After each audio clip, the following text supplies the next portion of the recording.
Olá, nós vamos hoje estudar o conceito de coping, que para nós foi traduzido como estratégia de enfrentamento, tendo como base um texto clássico dessa conceituação, e esse texto está disponível na pasta de vocês.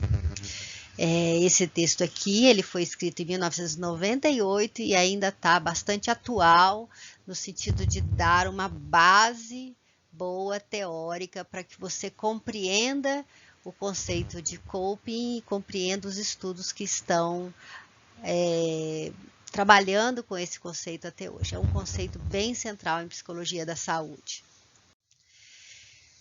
Coping pode ser conceituado como um conjunto de estratégias utilizadas pelas pessoas para adaptarem-se a circunstâncias adversas ou estressantes. Então, é a forma de você lidar com o estresse, é a forma de você passar pelo estresse. Por isso que se fala a forma de você enfrentar o estresse ou alguma situação adversa ou alguma situação estressante e como você faz isso. A gente sabe que não tem uma maneira única de passar, mas tudo que você faz no sentido de passar por aquele evento estressor, esse conjunto, a gente pode dizer que são as suas estratégias de enfrentamento ou o seu coping com aquela situação. A primeira geração de pesquisadores do conceito estabeleceu o coping como mecanismos de defesa. E nota que faz sentido? É a forma de você se defender daquilo que está ameaçando você. Então, você tem uma situação adversa, então como você pode se defender disso. E para isso, essa primeira geração de pesquisadores mergulhou no conceito de mecanismos de defesa. Ótimo, beleza, muito bom. Tem uma base muito importante, mas observem, é a honestidade de você rastrear o que já tem em termos teóricos antes de você propor, né, alguma coisa nova. Então, até hoje tem gente que confunde como a pessoa passa por estresse com mecanismos de defesa. Muita calma nessa hora. Isso são, às vezes, a confusão se dá pelos contextos diferentes. Uma coisa é um contexto de psicoterapia que você está trabalhando especificamente com mecanismos de defesa num setting psicoterápico.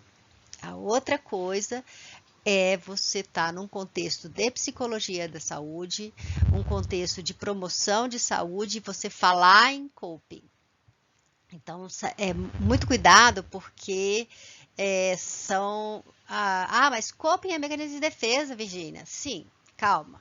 A primeira geração de pesquisadores considerou isso dessa forma mesmo. Você tem razão. Mas só cuidado, porque, primeiro, as pesquisas já avançaram, e segundo, esses conceitos podem ser usados em contextos diferentes, em settings diferentes, e se bobear até em bases epistêmicas diferentes. Muita calma nessa hora.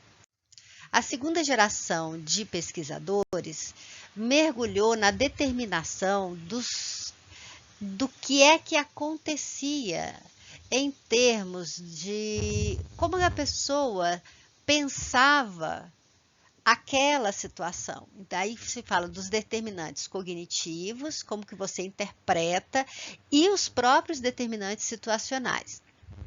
Então, vamos falar de um fator estressante na psicologia da saúde. Você tem a notícia que você está com uma doença que você não sabia que tinha, né?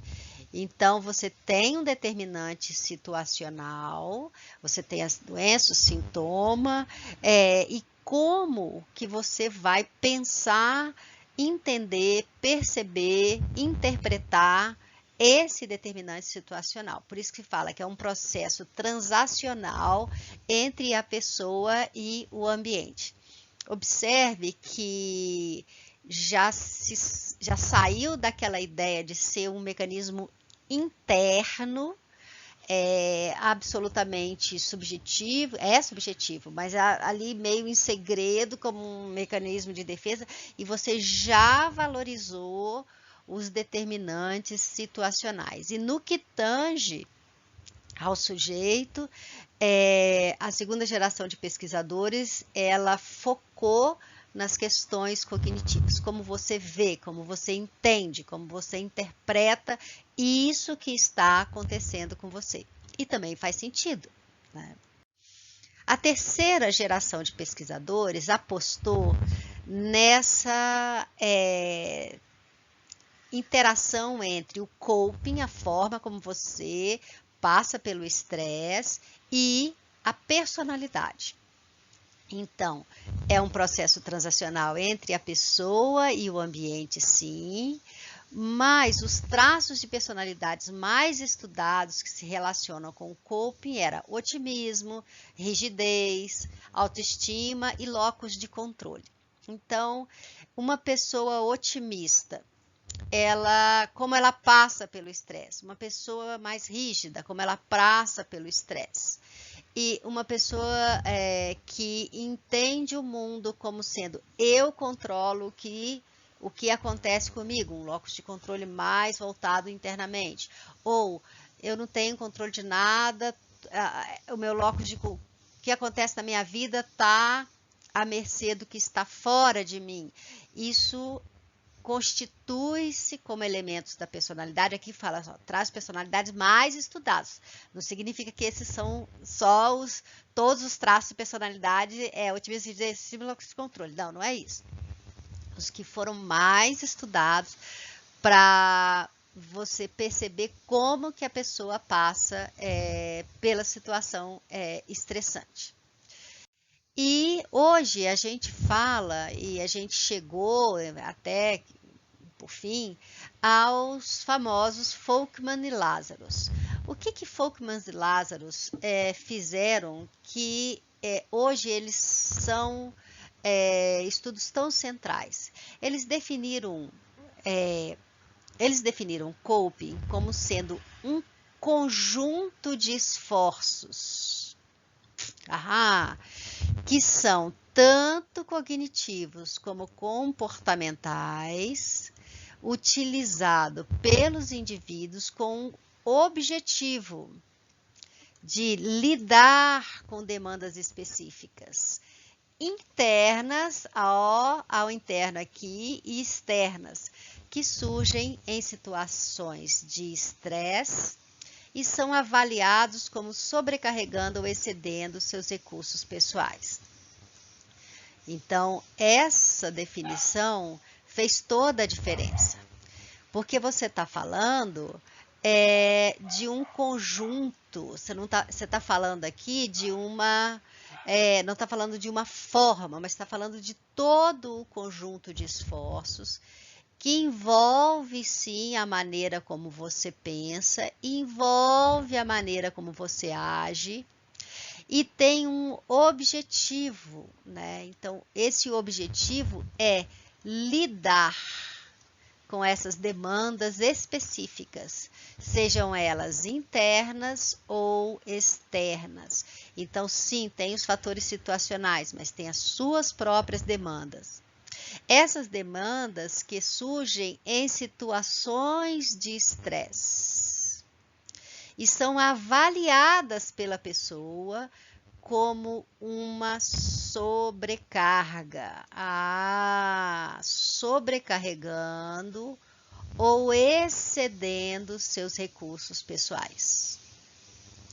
Tem aqui diante de mim uma situação em que ela ou me sobrecarrega, ou eu não, isso é muito para mim, Então, como é que eu faço para lidar com essas demandas? Aí foram aqueles exemplos que nós, de alguma forma, pensamos. Você recebe uma notícia, por exemplo, que você tem um comprometimento renal. Você recebe a notícia que você, esse cansaço que você está sentindo, ele é um comprometimento cardíaco significativo. Vai se imaginando como é que é você nessa situação. Então você recebe, olha, essa coisa, essa dificuldade que você está, não sei o que, isso de ir lá no banheiro, olha, exames, exames, exames, exames, clínica, clínica, clínica, clínica, e aí você tem um comprometimento renal. Como é que é? Você tem um comprometimento renal. Tem toda uma preparação, tem todo um protocolo para dar notícia, eu não vou entrar nesse protocolo agora. Mas você, ok. E aí? O que acontece com você quando, pá, vem a notícia, super bem dada, super bem trabalhada a notícia, tá? Não tô querendo falar de notícia mal dada, não. E agora? Eu tenho um comprometimento renal. Ou eu tenho um comprometimento pulmonar, eu tenho um comprometimento cardíaco, eu tenho um comprometimento de tal ordem. E aí? Agora, não, olha, isso é uma cronicidade. Como assim, cronicidade? Então eu vou ter que lidar com isso o resto da vida?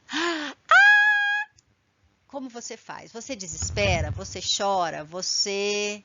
Ah, não, isso não é comigo. O que você faz? O que passou aí pela sua cabeça que você faria se você recebesse uma notícia dessa? Isso aí é o que a gente está estudando aqui, que é a estratégia de enfrentamento. Então, de novo, é esse conjunto de esforços que são cognitivos e comportamentais, utilizado pelos indivíduos com o objetivo de lidar com demandas específicas internas e externas que surgem em situações de estresse e são avaliados como demais, para seus recursos pessoais. Eu conheço uma pessoa que ele chegou para a mãe dele, já era um adulto profissional, bem sucedido, e falava assim, já tinha a casa dele, né? E falou assim, mãe, eu vou mudar, né? Ah, filho, que legal, né? Que notícia boa, você vai mudar, né? Eu vou para a Europa e, deixa eu te falar, eu caso daqui a uma semana. Então ele deu todas as notícias que ele ia mudar, mas assim, parece que o gato subiu no telhado. Ele ia mudar para a Europa, e ele estava de casamento marcado. Então, assim, se você fosse mãe desse ser humano fofo, como é que você reagiria? Ah, Virgínia, tem que ver como é que é a relação dele. Exatamente. Esses são as coisas. É só um exercício para você se imaginar. Se você recebe o filho adolescente em casa e fala assim, mãe, a minha namorada engravidou. Como você reagiria? Então, eu estou falando dessas situações para ver se isso são situações de estresse que estão sobrecarregando ou excedendo os seus recursos pessoais de lidar com esse estresse. Ok? Então, imaginem-se aí, percebam-se de como são as suas estratégias de coping. A gente fica por aqui e a gente vai continuar no próximo a falar sobre o conceito de coping nesse texto.